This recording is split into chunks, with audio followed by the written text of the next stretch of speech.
আমাদের আজকে স্থিতিগতি চ্যাপ্টারের মূলত দূরত্ব, সরণ, গতিবেগ, ত্বরণ, মন্দন আমরা বুঝলাম।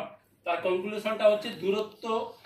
আমরা এটুকু জানলাম যে কোনো বস্তু যখন স্থির থাকবে তখন সেটা স্থিতি, আর বস্তু যখন চলমান হবে তখন সেটা গতি, তাই তো? সেক্ষেত্রে আমরা দূরত্ব অতিক্রম করি, অর্থাৎ মোট আঁকাবাঁকা মোট পথ, এখান দিয়ে গেলাম, এখান দিয়ে গেলাম, ঘুরে গেলাম, টোটাল তাহলে সমগ্র অতিক্রান্ত পথ, তাই না? সমগ্র অতিক্রান্ত পথ তা আমরা কি দিয়ে প্রকাশ করি? এল দিয়ে আমরা প্রকাশ করি, তার মাত্রা। তাহলে সমগ্র অতিক্রান্ত পথ যেহেতু সেটা বিভিন্ন সময় বিভিন্ন রকম ভাবে তার দিক পরিবর্তন করে, তাহলে তার অভিমুখ একই থাকে না, পাল্টায়? তাহলে অভিমুখ যার পরিবর্তন হবে সেটা কি রাশি হবে? তাহলে সেটা স্কেলার রাশি হবে। তাহলে স্কেলার রাশি হলো সেই দূরত্বটার এসআই একক কি হবে? মিটার।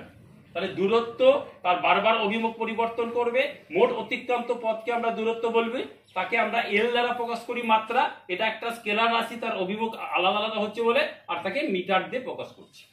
সরণ মানে হচ্ছে আমরা অনেক পথ অতিক্রম করলাম কিন্তু প্রথম থেকে শেষ একটা নির্দিষ্ট পথ, অর্থাৎ সব থেকে ছোট শর্টেস্ট পথ, সেই পথটা হচ্ছে সরলরৈখিক পথ। এই পথটাকে আমরা এক্ষেত্রেও আমরা এল দ্বারা প্রকাশ করব।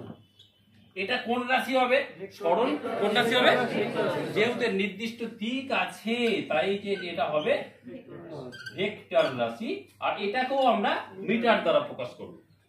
এবার দ্রুতি মানে হচ্ছে এই যে দূরত্ব আমরা শিখেছিলাম, মোট অতিক্রান্ত পথ, সেই মোট অতিক্রান্ত পথ যে টাইমে যাব, অর্থাৎ দূরত্ব যদি আমরা ডিস্টেন্সকে ডি ধরি বাই টাইম, অর্থাৎ ডিস্টেন্স বাই টাইম দ্রুতি। দ্রুতিকে আমরা ইংরেজিতে কি বলি? স্পিড, সেই জন্য এস বলা যেতে পারে। তাহলে দ্রুতি speed S is equal to distance by time.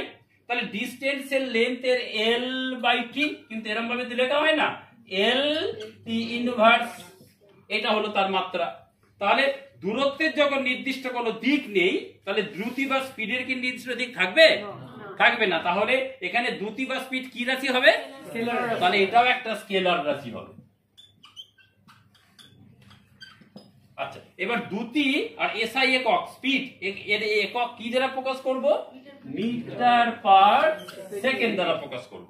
এবার গতিবেগ মানে কি? এই যে সরণ শিখেছিলাম, অর্থাৎ ডিসপ্লেসমেন্ট, অর্থাৎ টোটাল ডিসপ্লেসমেন্ট, অর্থাৎ প্রথম থেকে শেষ অবস্থান, সেই অবস্থানে কখনো জিরো হতে পারে। কখন জিরো হবে? যখন ওরা গন্তব্যে ফিরে চলে আসবে, বাড়িতে ফিরে চলে আসবে, সেক্ষেত্রে। তাহলে এখানে ডিস্টেন্স বাই টাইম, এই যে দূরত্ব অর্থাৎ সরণ বাই সময়, অর্থাৎ সরণ পরিবর্তনের হার, একে আমরা বলছি বেগ।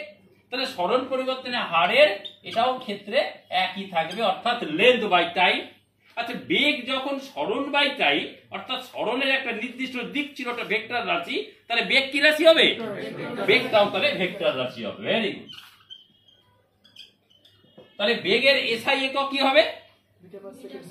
মিটার পার সেকেন্ড হবে। এবার আমি ক্রমাগত বেগ বাড়াচ্ছি, একটা নির্দিষ্ট হারে যদি বেগ বাড়ায়, প্রত্যেক ঘন্টায় 5 মিটার পার সেকেন্ড করে বেগ বাড়াচ্ছি, প্রত্যেক ঘন্টায় 5, আমি যদি করি 5 মিটার পার সেকেন্ড প্রতি ঘন্টা বা 1 সেকেন্ডে ধরি, প্রত্যেক সেকেন্ডে, তাহলে 5 মিটার পার সেকেন্ড স্কোয়ার। সেই জন্য 5 মিটার পার সেকেন্ড স্কোয়ার, তাহলে এর ইউনিটটা কি হবে? মিটার পার সেকেন্ডটা দুবার এলো কেন? একবার বেগ বোঝাতে, একবার বেগ পরিবর্তনকে বোঝাতে। তাহলে এর যেহেতু মিটারের লেন্থ বাই টাইম, তো বেগ বাই টাইম মানে টি স্কোয়ার, তাহলে এটা কি হলো? লেন্থ টি টু দি পাওয়ার -2। এটা স্কেলার না ভেক্টর হবে? ত্বরণটা কেন ভেক্টর রাশি হবে? এর একটা নির্দিষ্ট অভিমুখ বা দিক আছে। Very good. এর নির্দিষ্ট দিক বা অভিমুখ আছে, তাই এটা হলো ভেক্টর রাশি।